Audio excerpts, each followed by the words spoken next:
Pasti faham tak?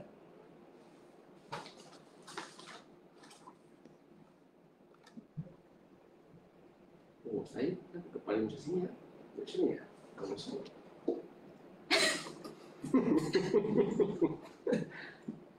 Dia boleh masuk tak? Dia sudah masuk? Saya boleh masuk kan? Boleh. Cuba masuk. Dah start lah? Unmute lah? Dah start dah live tapi belum start recording.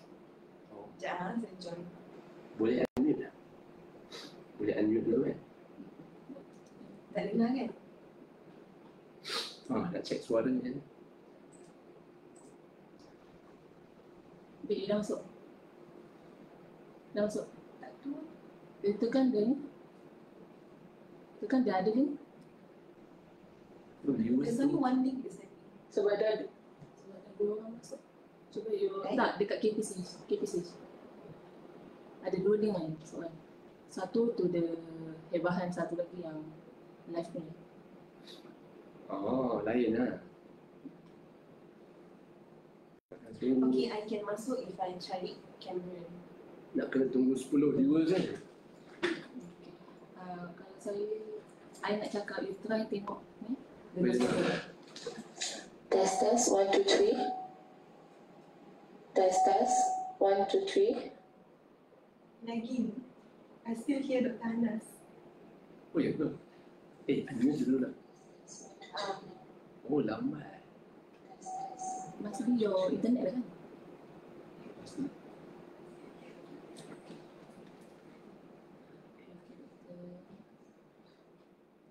Should I go down?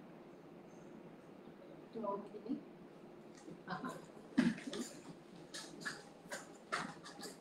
Dah lepas dah. Dekat situ. Ini dah unmute dah.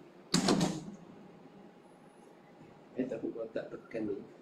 Tak ada. Dia tak ada. Kalau Tekan.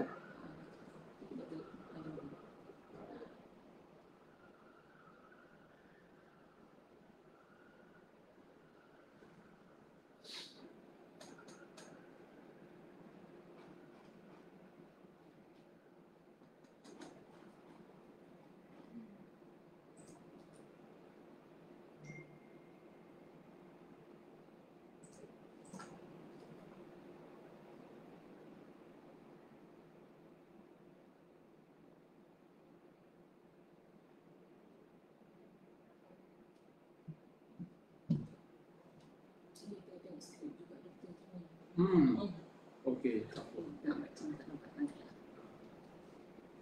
Dia boleh unmute. Bila sah, kita tunggu sikit lah. Mana dia orang buat? Saya takut lah tak boleh.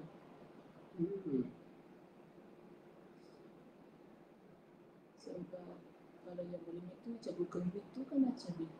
Oh, senang lah. Kan? Tapi kalau buat macam tu kena bagi dulu. Kalau tu interaktiviti tu atau setting tu tak ada kena main. Oh, dia dah share lah. Ni setting.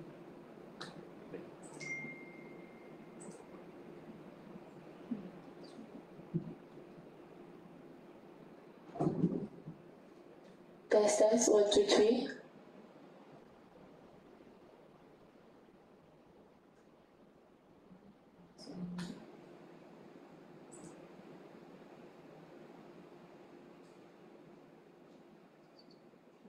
Susah. Tak ada ni. Tempat nak mute ke apa ke? Come.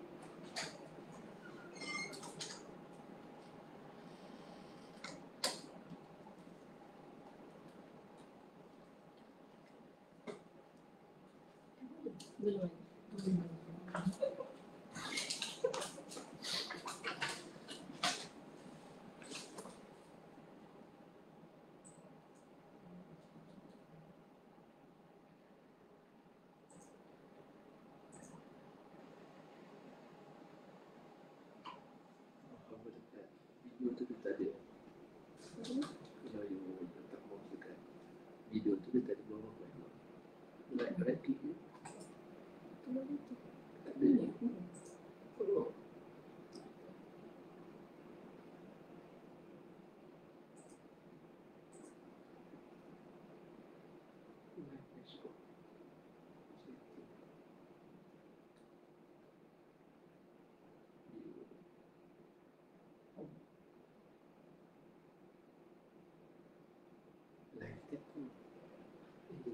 aktiviti apa?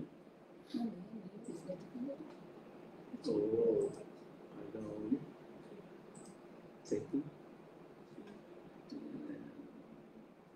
setting for insight. Dah apa dah? Dashboard. Dia ada kat sini.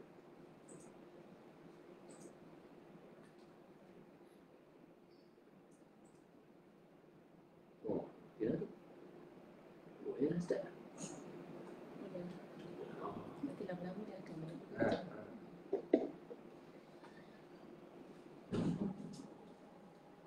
Dia orang boleh dengar. boleh dengar. You try answer. I takut your internet ke? Try send the video to answer.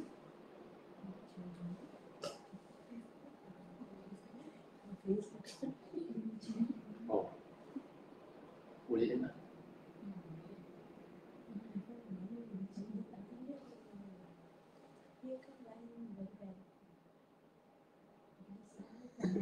Kita tunggu untuk sekejap lagi ya. Kita tunggu untuk penonton yang lain untuk masuk dalam live kita.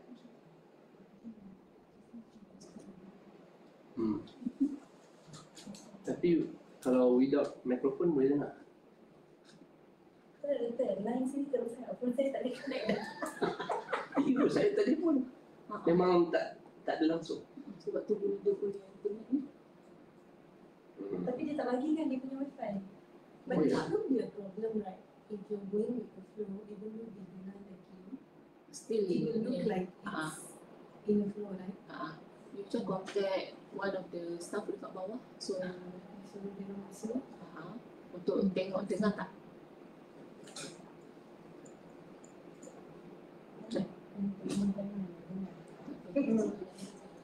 Satu orang dia mana? Ini bukan CD ni pun. Ada green pun. Oh, ya, tak boleh. Oh,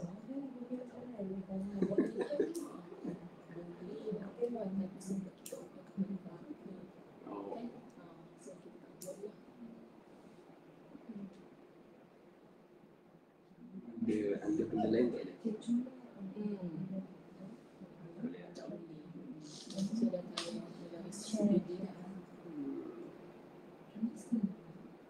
No. Unless it's a Google Meet.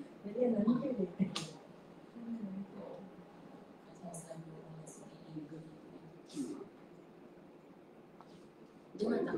Cuba benar. Benar, saya tanya tiga kali.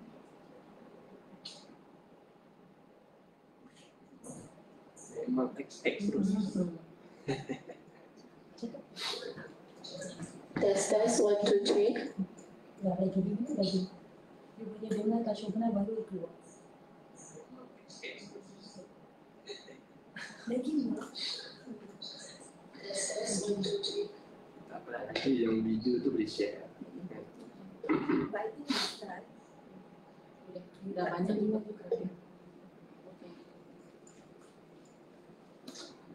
Okey, tanpa melengahkan masa, kita akan start kita punya Facebook Live sesi temu bual sempena Bulan Kesedaran Kanser Mulut tahun 2025. So, selamat datang dan terima kasih kerana meluangkan masa bersama kami pada hari ini. Sempena Bulan Kesedaran Kanser Mulut, kami daripada pihak Pergigian Cameron Highland ingin menyentuh sedikit topik yang agak berkait rapat dengan bulan ini, iaitu tentang kanser mulut. Untuk membantu kita untuk memahami dengan lebih lanjut tentang apa itu kanser mulut, pengenalan secara sedikit secara ringkas apa itu kanser mulut, kita bersama dengan tetamu jemputan kita pada petang ini, iaitu Dr. Ahmad Anas bin Ahmad Asmadi, seorang pakar bedah mulut dengan pengalaman yang luas dalam mendiagnosis dan merawat kanser mulut.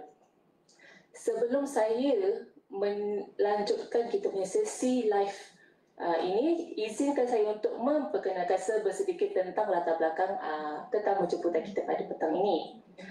Hari ini kita berbesar hati untuk memperkenalkan Dr. Ahmad Anas bin Ahmad Asmadi, seorang pakar bedah mulut yang telah berkhidmat di Kementerian Kesihatan Malaysia selama 12 tahun.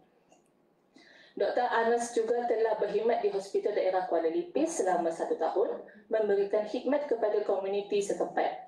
Beliau memperolehi ijazah sarjana muda dalam bidang pergigian daripada Jordan dan melanjutkan pengajian dengan memperolehi ijazah sarjana daripada Universiti Malaya dalam bidang pembedahan mulut. Dengan pengalaman dan kepakaran yang luas, Dr. Anas adalah seorang profesional yang berdedikasi dalam memberikan rawatan terbaik pada pesakit. Sebelum itu, selamat petang Dr. Anas. Terima kasih, selamat petang. Okey, Doktor, macam mana perjalanan kita ke sini tadi? Okey? Alhamdulillah, okey, semua baik. Okey, Alhamdulillah.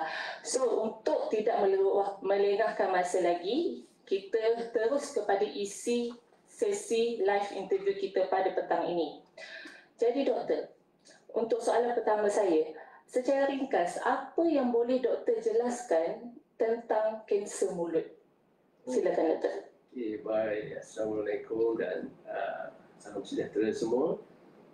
Pertama, terima kasih kepada Pergigian Cameron Highland yang sudi menjemput Jabatan Bedah Mulut Hospital Kuala Lipis untuk sama-sama kita berkongsi mengenai kanser mulut. Okey, untuk kanser mulut, definisi kanser mulut, kita start dengan definisi. Jadi kanser ini adalah bahasa mudahnya barah lah ya. Tapi untuk saintifiknya lebih kepada sel-sel ataupun satu sel dalam tubuh badan kita ini yang telah mengalami kerosakan DNA ataupun kod genetik dan menyebabkan ia bercambah dengan berleluasa, okey, tidak menentu, secara tidak normal lah ataupun abnormal, dan akhirnya membiak, bercambah dengan banyak dan akhirnya menyebabkan kanser. Okey, untuk mulut pula ialah kawasan mula daripada bibir atas, bibir bawah, kemudian pipi bahagian dalam, okey, dan kemudian lantai mulut, kita ada lidah, kawasan lidah, dan kita ada lelangit, gusi, kawasan belakang gigi geraham. Ini semua termasuk kawasan mulut. Okay. So itu tadi definisi kanser mulut. Jadi kanser secara umumnya boleh berlaku di mana-mana sel bahagian tubuh badan kita ya. Jadi antara top 3 kanser adalah kanser paru-paru, kanser usus kolorektal, dan juga kalau lelaki kanser prostat, perempuan kanser payudara lah. Jadi itu top 3 kanser. Dan kita kanser mulut tidak termasuk top 10, tapi walaupun tidak termasuk top 10, dia bukanlah sangat rare, okay? Dia di pertengahan dan kita haruslah ambil langkah berjaga-jaga, langkah pencegahan untuk mengelak daripada mendapat penyakit kanser mulut ini. Okey, terima kasih doktor. So macam doktor cakap tadi, walaupun dia bukan dalam top 10 kanser di dunia ya doktor, tapi dia juga adalah salah satu jenis kanser yang boleh menyebabkan kematian. Betul doktor? Ya, tidak dicegah daripada awal dan tidak dibendung, tidak dilakukan rawatan daripada awal, dia akan boleh menyebabkan kematian. Baik doktor, jadi Dr. Anas telah menjelaskan tentang sikit sebanyak tentang definisi apa itu kanser mulut. Dan mulut ni bukan sahaja bibir kita, bahkan dia merangkumi satu ruang cavity lah kita panggil. Lantai mulut, bumbung mulut, lidah, gusi, gigi, celah pipi dan sebagainya lah. Jadi kita move kepada soalan yang kedua doktor. Apakah ciri-ciri ataupun tanda awal kanser mulut yang kita boleh nampak untuk orang awam tahu? Silakan doktor. Ya, ini sangat pentinglah untuk mengetahui tanda-tanda atau ciri kita telah menghadapi kanser mulut. Jadi yang pertama, yang paling utama adalah luka ataupun ulcer pada mana-mana bahagian mulut, gusi, lidah, dan langit macam tadi yang Dr. Aina bagi tahu.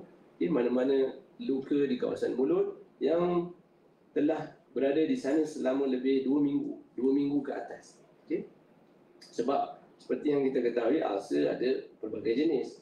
Mungkin daripada trauma ataupun tergigit ataupun gigi yang tajam, ataupun daripada gigi palsu, yang patah ke terkena mana-mana kawasan mulut. Jadi trauma juga boleh disebabkan oleh kekurangan nutrisi, juga boleh disebabkan kekurangan komponen dalam darah. Jadi ada pelbagai jenis luka yang boleh pesakit alami di bahagian mulut. Cuma untuk kanser, ulcer ataupun luka dia melebihi 2 minggu, itu yang pertama. Kemudian tanda-tanda lainnya adalah ada benjolan ataupun ketulan di mana-mana bahagian mulut. Kemudian ada perubahan warna. Warna tu mungkin mix, merah putih ataupun merah saja, ataupun putih saja pun boleh ada potensial untuk menjadi kanser mulut. Jadi benjolan, ketulan, luka, kemudian ada rough surface ataupun bahagian mulut yang tidak rata. Ini semua perlu pergi ataupun buat lawatan ke doktor gigi lah untuk cek, untuk periksa mulut. Terima kasih doktor. So seperti yang doktor jelaskan tadi, antara 3 ciri-ciri besar lah yang kita boleh cakap kepada tanda awal kanser mulut. Antaranya, saya ulaskan semula, luka ataupun ulcer yang melebihi 2 minggu. Sebab yang kita tahu kalau ulcer biasa yang disebabkan oleh trauma, dia akan sembuh kurang daripada 2 minggu, betul doktor? Ya, kebiasaannya kurang daripada 2 minggu ulcer akan sembuh. Tidak menolak kemungkinan ada yang melebihi 2 minggu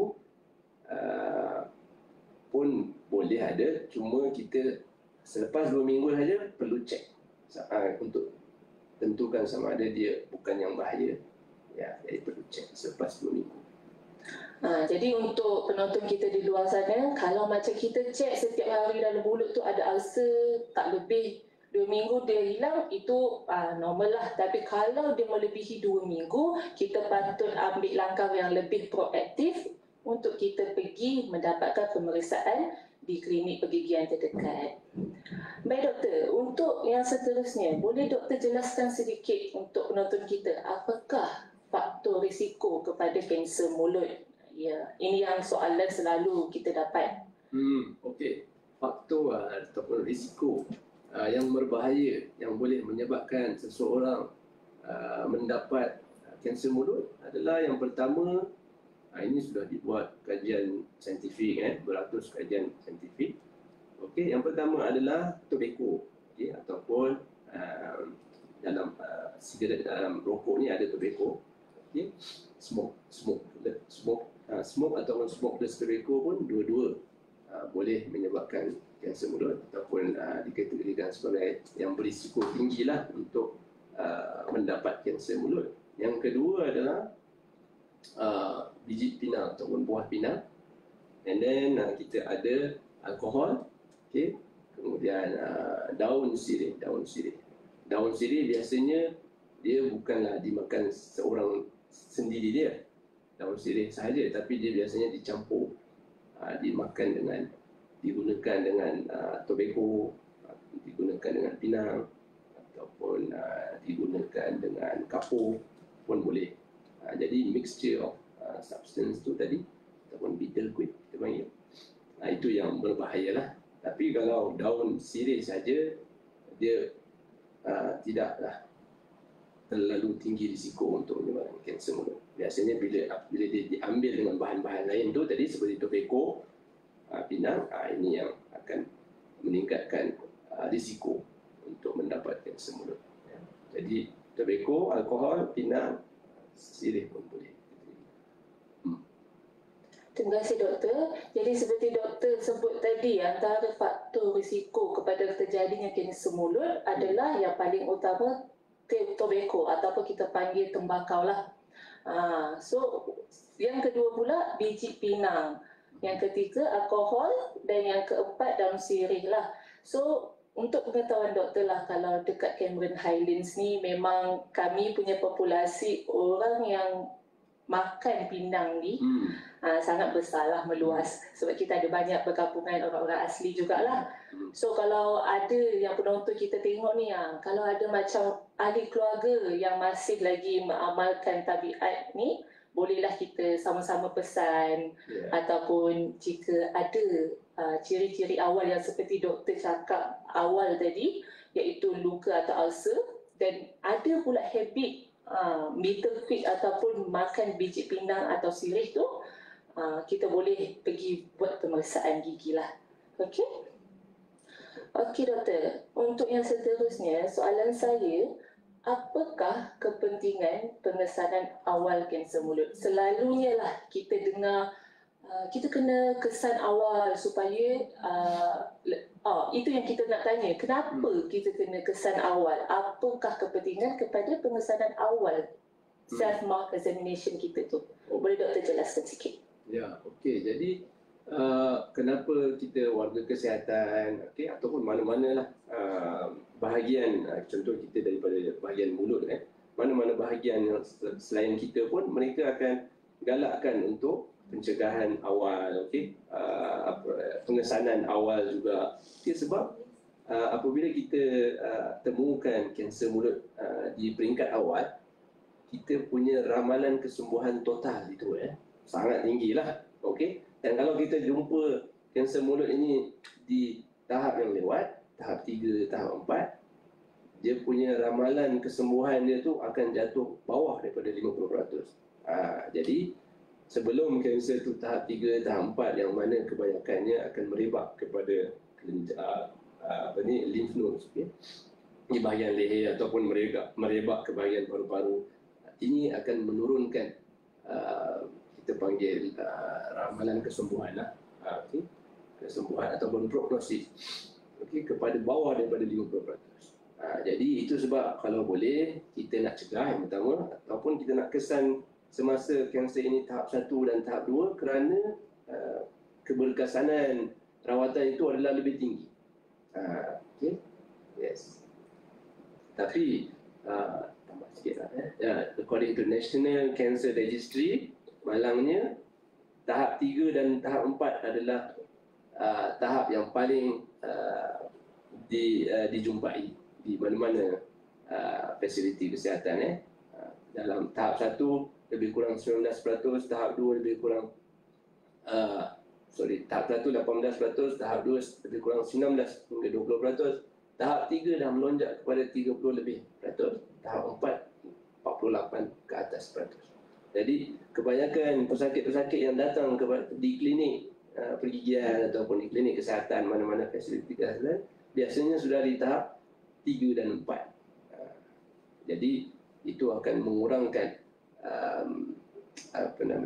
ramalan kesembuhan tadi, keberkesanan rawatan tadi. Terima kasih doktor. So macam doktor cakap tadi, terdapat banyak kes-kes yang kita jumpa, mostlynya di tahap yang ketiga dan tahap yang keempat. Itu menunjukkan betapa kita punya kadar kesedaran dalam halayak awam sangat, kita boleh kata rendah lah. So sebab tu kita setiap kali kita bulan kanser mulut, setiap kali tu kita akan tekankan tentang self examination ni. Sebab apa? Sebab kadang-kadang kita tak perasan, betul doktor? Kita tengok setiap hari dalam cermin pun kita nampak wajah saja, kita tak tengok dalam mulut, jadi kita pun terlepas pandang, mungkin terlepas pandang lah ya. So kita harap untuk penonton kita pada petang ni tahulah sedikit sebanyak tentang kepentingan dan praktikkan di rumah untuk macam doktor cakap tadi, supaya kalau kita ada, na'udzubillah, kalau kita ada kesan-kesan tu, sekurang-kurangnya kita punya peratus kesembuhan tu akan lebih tinggi lah. Okey doktor, adakah kerap kes kanser mulut ni dijumpai dan dirujuk ke pakar bedah mulut? Kalau untuk doktor, hospital daerah Kuala Lipis lah. Kalau untuk di bahagian Kuala Lipis ini sendiri, selama saya 1 tahun di sana, sudah ada 5 kes kanser lah. Dan kelima-limanya adalah kanser di tahap 4 lah. Jadi itulah betapa kesedaran masyarakat kita masih kurang. langkah-langkah pencegahan awal perlu diambil daripada pelbagai pihak. Okey, seperti yang Dr. Ain bagi tahu kita tadi, self examination. Okey, 6 step tadi tu self examination kita perlu panjangkan kepada khayalat ramai lagi untuk mereka membuat pemeriksaan sendiri dan juga pemeriksaan berkala di mana-mana fasiliti kesihatan lah. Okay, seperti di klinik pergigian sendiri 6 bulan sekali ataupun 1 tahun sekali, ya, untuk pengesanan awal ataupun pencegahan awal, ya. Jadi kanser mulut ini sendiri kebanyakannya yang kami jumpa adalah kanser lidah, ya. 60% daripada kanser mulut adalah kanser lidah. Okay. Kemudian diikuti dengan bahagian dalam pipi. Okay. Jadi kanser lidah memang kebanyakan pesakit mereka ada risiko, mereka ada mengamalkan risiko yang berbahaya ini, iaitu merokok, okay, dan juga alkohol. So rokok dan alkohol ini dia ada synergistic effect. Contohlah, saya suka bagi analogi lah. Contoh, kalau Ain angkat satu benda yang berat kan, boleh angkat tapi ambil masa ataupun susah, okay? Ambil masa ataupun susah.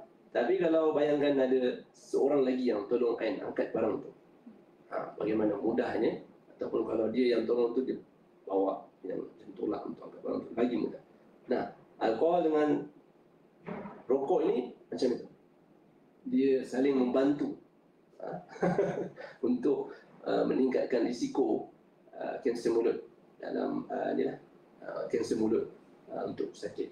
Jadi dia macam ni, alkohol dia akan bahasa mudahnya menghakiskan, okey, lantai mulut ke mana-mana bahagian mulut. Okey, itu satu, akan hakiskan. Kemudian dia akan memudahkan lagi bahan-bahan dalam rokok tu untuk diserap ke dalam sel tubuh badan. So akan menyebabkan kerosakan pada sel-sel dan akhirnya berisiko tinggi untuk dapat kanser mulut. Ini synergistic effect. Okay.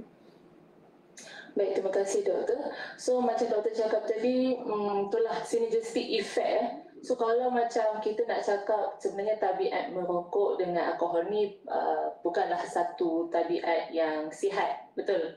Jadi bila kita amalkan merokok, which is tidak sihat, lepas tu kita tambah lagi dengan alkohol, kita pula ada tabiat mengunyah sirih dan pinang, itu yang meningkatkan lagi kita punya, memang combo effect untuk meningkatkan lagi beratus tu. Maksudnya macam kita calon utama lah untuk dapat kanser. Tapi saya rasa banyak penonton luar sana pun sebenarnya tahu benda ni sebenarnya bukanlah tabiat yang sihat, tapi untuk berhenti tu susah, ya doktor. So tak apa, itu yang kita buat live interview ni untuk kita memberi kesedaran lagi dan lagi, mengingatkan khalayak awam tentang bahayanya tabiat-tabiat sebegini dan relatednya kepada kanser mulut. Baik doktor ada sebut tadi tentang 6 langkah. Jadi boleh ke doktor untuk demo sikit cara untuk self mouth examination tu untuk pengunjung kita? Sebab yang tonton ni bukan daripada KKM sahaja doktor, ini ada juga daripada orang awam. Sila doktor. Mungkin saya akan bagi tahu je lah apa langkah-langkahnya, tapi nanti untuk 6 step yang lebih baik, lebih elok, boleh kita lihat di Google ataupun YouTube ataupun pergi ke klinik kesihatan. Mereka akan ajarkan kepada anda semua bagaimana kita boleh mengesan ataupun cek, periksa bahagian-bahagian mulut. Jadi yang pertama kita akan tengok bahagian bibir. Okay? Kita akan buka bahagian bibir atas, and then kemudian bahagian bibir bawah, tengok ada tak apa-apa betulan, benjolan, seperti Dr. Ain tunjukkan. And then kita boleh lihat di bahagian dalam pipi juga. Okey, and then kemudian kita boleh lihat bahagian delangir, kemudian bahagian lidah kita boleh keluarkan dan lihat kanan kiri, juga di lantai mulut lah. Okey, ada step yang saya sedikit tak berapa nak follow lah, tapi okey, step yang tengok di bahagian leher ni, sebab ini agak susah lah untuk orang awam, bahkan kita sendiri untuk detect lah. Okey, tapi yang paling penting kita sendiri lihat di bahagian dalam mulut untuk melihat apa-apa yang pelik, apa-apa yang jelek, okey, apa-apa yang ada kelainan daripada biasa lah. Okey. Tadi benda yang saya nak kongsikan juga, sebab dalam National Cancer Registry tadi, bahagian kanser bahagian bibir tu dia dapat pengesanan awal. Tahap 1 dan tahap 2 dia lebih tinggi dapat dikesan berbanding tahap 3 dan 4. Kerana bibir ni kita boleh nampak. Okay? Tapi yang bahagian mulut dan tang ataupun lidah, ini kebanyakan di tahap 3 dan tahap 4 kerana kita tak nampak. Jadi itu sebab pentingnya kita buat self-examination tadi, ataupun kalau kita tak nak buat langkah demi langkah tadi, kita boleh sambil gosok gigi je, tengok-tengok ada tak kelainan sikit, macam tu. Hari-hari pun kita gosok gigi, boleh tengok. Tapi yang lebih baik untuk cek 3 bulan, 6 bulan sekali ke klinik kesihatan ataupun klinik pergigian untuk doktor sendiri cek di bahagian-bahagian yang mungkin terlepas pandang dan tidak nampak. Baik doktor, terima kasih. Jadi itulah macam doktor cakap, sebaik-baiknya untuk kita mendapatkan pemeriksaan secara berkala lah di fasiliti kesihatan pergigian yang berdekatan. Sebab apa, kadang-kadang macam doktor Anas cakap, kita terlepas pandang. Mungkin bibir kita boleh nampak, tapi langit ataupun di celah pipi mungkin kita tak berapa nak nampak lah. Dan kita pula kalau nak suruh orang lain cek di rumah tu memang memang segan lah, malulah nak tunjuk kat orang kan mulut kita. So tak apa, kita datang ke klinik gigi, kita biar doktor yang cek. Sekurang-kurangnya 1 tahun sekali, lebih baik 2 tahun sekali. Okay. So doktor, kita dah sampai ke part yang seterusnya, iaitu tentang rawatan. Okay. So boleh doktor ceritakan sedikit apakah rawatan ataupun treatment option untuk kanser mulut, dan adakah terdapat perbezaan daripada segi rawatan untuk setiap peringkat kanser mulut, tahap 1, 2, 3 dan 4. Sila doktor. Okey, untuk rawatan kanser mulut ini kita ada 3 jenis rawatan yang utama lah. Okay, yang pertama adalah pembedahan, kedua adalah radioterapi, dan ketiga adalah kemo lah. Okey, nanti doktor di masing-masing bahagian pembedahan, doktor bahagian kanser, doktor bahagian telinga, tekak, hidung akan cek juga, akan bersama-sama discuss apakah rawatan yang terbaik untuk pesakit ini. Jadi setiap pesakit tu berbeza-beza lah. Jadi kalau seperti di tahap 1 dan tahap 2 ini, the best is still kita buat pembedahan. Masih lagi pembedahan yang the best. Tapi untuk tahap yang lebih advance, yang lanjut seperti 3 dan 4, itu biasanya kita ada gabungan pembedahan dan radioterapi, ataupun pembedahan campur radioterapi dan kemoterapi. Okay. Juga di bahagian advanced stage yang tahap 4, kalau jika sekiranya pembedahan kita tidak boleh dapat melakukan secara total, jadi kemungkinan besar kita akan discuss dengan pesakit sendiri, dengan doktor-doktor kanser yang lain, sama ada boleh tak rawatan hanya dibuat dengan radioterapi dan kemoterapi sahaja. Okay. Jadi begitu tadi, tahap awal boleh lagi pembedahan, tahap 3 mungkin campuran pembedahan dan juga radioterapi, tahap 4 kemungkinan besar hanya radioterapi dan kemoterapi. Okay. Sebab pembedahan yang besar juga akan menyebabkan kualiti hidup seseorang pesakit itu akan jatuh lah. Dia punya kualiti akan kurang, kualiti hidup dia. Okay. Sebab pembedahan yang besar lah. Jadi biasanya pesakit di tahap 4 ni pun biasanya mereka akan memilih untuk hanya buat radioterapi dan kemoterapi untuk sedikit memperpanjangkan hayat mereka. Okay. Baik doktor, so macam doktor cakap, itulah berbeza treatment option ataupun treatment choices kita panggil untuk setiap tahap tu. Sebab setiap tahap tu, macam tahap 1 dan tahap 2 mungkin dia punya treatment plan tu mungkin kurang, kita panggil less invasive lah. Nak compare kepada tahap 3 dan tahap 4. Yes. Dan macam doktor cakap juga, bila kita buat radio ataupun kemoterapi ni, kita tak akan jadi orang yang sama sebenarnya, sebab memang kita punya gaya hidup pun akan berubah, kita punya fizikal pun akan berubah, betul doktor? Betul. Dan tambah sikit lagi tadi tahap lebih advance, kita akan buat pembedahan yang satu yang lebih besar di kawasan kanser. Kemudian kita juga kena buat pembedahan di leher. Jadi pembedahannya memang jadi agak lama dan banyak fungsi yang terganggu lah. And then macam kita bagi tahu di awal tadi, peratus kesembuhan akan banyak jatuh. Okey, bawah daripada 50%. Jadi sebabkan itu kalau boleh kita nak cegah dan kesan di peringkat tahap 1 ataupun tahap 2. Bak pepatah pernah berkata lah doktor, lebih baik mencegah daripada merawat, betul?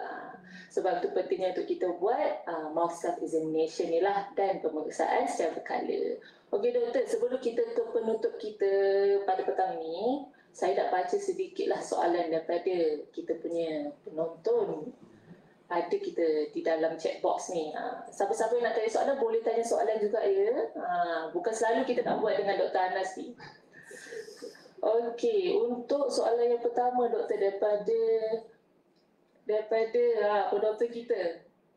Adakah vaping kurang risiko untuk mendapatkan kanser mulut berbanding merokok? Ini soalan yang agak ni bukan famous lah. Sebab sekarang ni lately ni mutakhir ni kebanyakan orang dah ada yang berpindah daripada konvensional punya tobacco kepada inilah e-cigarettes Okey, jadi because dia masih baru lagi kan. Kajian-kajian dia belum banyak seperti yang rokok konvensional lah. Okay, jadi tapi yang kajian-kajian yang telah ada ini sekarang sudah menunjukkan bahawa e-cigarettes ini juga mampu untuk mengganggu ugat ataupun merubah ataupun mencacatkan kod genetik dalam sel itu. Jadi the first steps towards cancer pathway itu e-cigarettes mampu untuk trigger. So kenapa kita nak pergi mendedahkan diri kita kepada risiko seperti itu.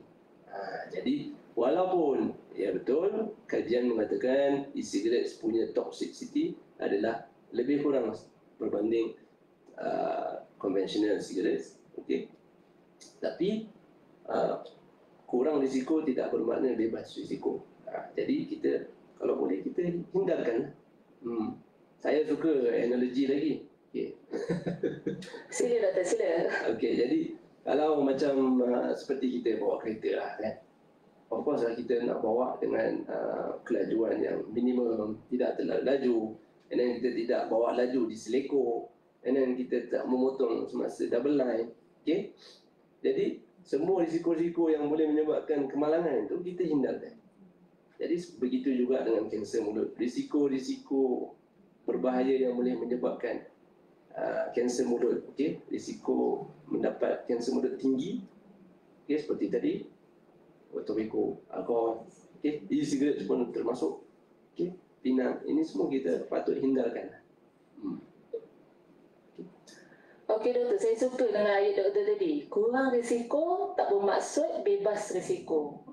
Tu kena ingatlah, kita kena set dalam mindset kita.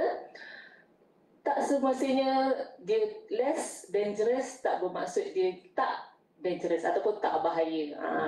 Macam Dr. Anas kita petang ni suka bagi analogi. Dia bagi analogi bawa kereta. So bawa kereta tu kalau seleko memang kita pun kalau secara waras ni kita tak akan bawa laju lah. Lagi-lagi kalau jalan tapah kan, jalan tapah nak naik kamera ni banyak seleko tajam. So kalau kita sebagai pemandu, kita pun ambil langkah berjaya, kita tekan brake, kita slow down. So sama juga pada kes kepada kanser mulut ni. Kalau kita cakap kita nak bergerak kepada e-cigarette ataupun vaping sebab dia ni tak berbahaya macam rokok, kita tak boleh cakap benda tu 100% betul. Sebab walaupun tak ada kajian yang banyak, tapi tak ada kajian yang banyak tu bermaksud benda tu masih baru. So kita kena ingat dekat sini. Okay? Terima kasih doktor atas analogi yang berguna tadi tu. Baik, soalan yang seterusnya doktor, soalan saya kira last lah pada petang ini. Ada penonton kita bertanya, adakah berhenti merokok selama lebih daripada 3 tahun dapat mengurangkan risiko kanser mulut secara signifikan? Berapa lama biasanya diperlukan untuk risiko itu kembali hampir ke tahap seseorang yang tidak pernah merokok? Dia tanya tentang perbezaan merokok dengan tak merokok lah doktor. Dia bagi 3 tahun tempoh. Sila doktor. Ya, jadi untuk orang yang pernah merokok, okey, and then kemudian dia dapat kesedaran, dapat ilham untuk berhenti merokok, okey, dia terus dapat berhenti without weaning off ke apa ke, ini bagus. Kita kena salute orang-orang yang seperti ini. Dan dinyatakan juga untuk orang yang berhenti merokok secara total ini, dia punya risiko untuk dapat kanser mulut terus sama dengan orang yang normal yang tidak merokok. Okay. Untuk berapa lama itu bergantung kepada individu lah. Tapi yang paling penting adalah jauhkan diri daripada risiko yang berbahaya itu tadi. Baik, terima kasih doktor. Jadi maksudnya kita hindar teruslah. Kalau kita pernah merokok, kita dah berhenti, Alhamdulillah bagus. Tapi kalau kita ada usaha untuk berhenti, Alhamdulillah jugalah doktor kan. Asalkan ada usaha dan niat tu. Okey. So, saya simpulkan sedikitlah sebelum kita tutup majlis ni. Boleh doktor bagi sedikit kata penutup sebagai nasihat ataupun pedoman yang boleh doktor bagi kepada penonton kita pada petang ni sebelum kita tutup kita punya live interview. Sila doktor. Jadi sempena kesedaran kanser mulut awareness untuk bulan Februari ini, okay, jadi sama-sama lah kita pertama menasihati diri kita juga dan juga sekeliling masyarakat kita untuk berwaspada tentang risiko-risiko, okay? Untuk jauhkan risiko-risiko yang berbahaya ini, okay? Sebarkan informasi, maklumat terhadap bahayanya risiko-risiko yang tadi kita bincangkan, okay? Supaya bila mulut kita sihat, badan kita sihat, keluarga kita semua sihat. Jadi kita mampu memberikan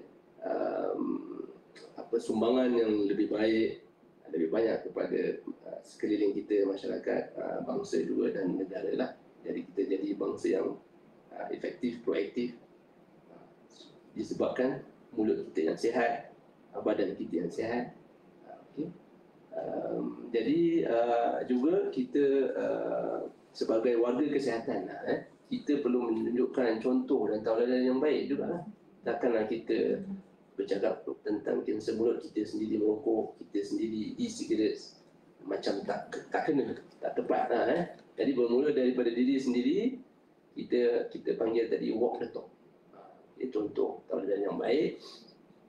Kalau ada di kalangan warga pergigian ataupun warga kesihatan secara umum yang masih lagi merokok ataupun e-cigarette, maka tinggalkanlah, okey, dan jauhkan daripada mengamalkan risiko yang berbahaya itu.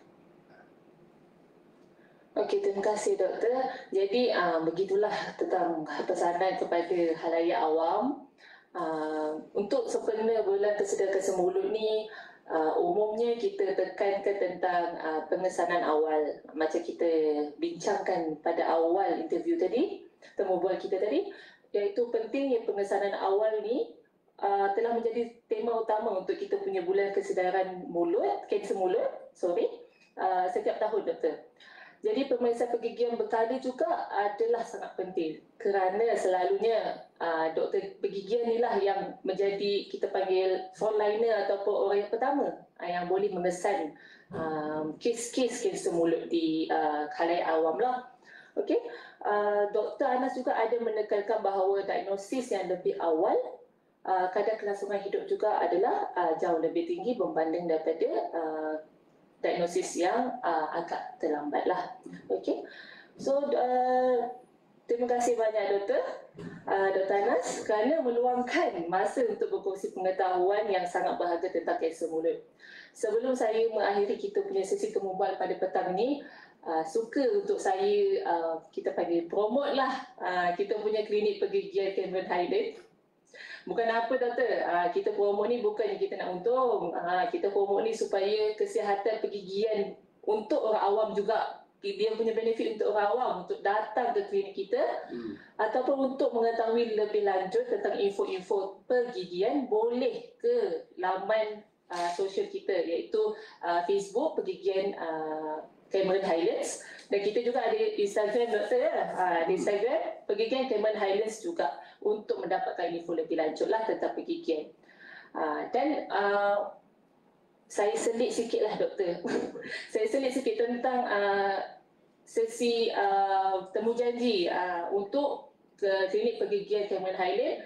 Sebenarnya saya rasa hampir semua fasiliti pergigian di Malaysia telah mengimplementasikan sistem temu janji di MyBus. Tapi kita tak akan refuse untuk orang yang datang walk in. Kita akan ambil. Tapi untuk kita dapat rawatan tu, untuk dapat keutamaan, kita galakkan untuk penonton ataupun halayak umum di luar sana untuk booking di MySejahtera ataupun MyBus lah. Okey, saya rasa itu sahaja daripada saya doktor. Doktor ada apa-apa nak tambah? Saya rasa itu saja setakat ini. Terima kasih banyak Dr. An. Terima kasih banyak Dr. Anas kerana meluangkan masa untuk berkongsi dengan penonton pada petang ini. So perbincangan ini pastinya membuka banyak mata lah orang yang menonton pada petang ini mengenai betapa pentingnya pengesanan awal dan tentang pengenalan asas kepada kanser mulut, faktor-faktor risiko, gejala, rawatan dan sebagainya lah. Okey, kami harap dan kami semua dan Dr. Anas juga berharap lebih ramai lagi yang akan peka ataupun bertindak lebih proaktif tentang kesihatan pergigian ni. Sebab kadang-kadang gigi ni orang memang sambil lewa doktor. Sambil lewa kita lebih pentingkan kita punya luaran. Gigi ni kita boleh tak payah senyum, tutup lah. So kalau gigi rosak pun macam tak nampak sangat, melainkan kalau kita senyum. Tapi salah salah mindset tu. So kita kena betulkan kita punya pemikiran kat sini. Gigi juga adalah penting. Kesihatan gigi pun penting sebab kesihatan gigi ni dia berkait rapat dengan kesihatan tubuh secara total. Okey. So itu sahaja daripada pihak pergigian Cameron Highlands. Dan daripada Dr. Anas sendiri, terima kasih doktor sanggup meluangkan masa dengan kita pada petang ini. Okey, saya fikir itu saja. Terima kasih untuk penonton kerana sudi meluangkan masa juga menghadiri ataupun menyaksikan kita punya sesi temu bual pada petang ini. Semoga kita dapat berjumpa lagi pada lain hari, mungkin pada bulan kanser mulut tahun depan. Mana kita tahu kan? Okey. So itu saja. Terima kasih banyak-banyak sekali lagi dan Assalamualaikum warahmatullahi wabarakatuh.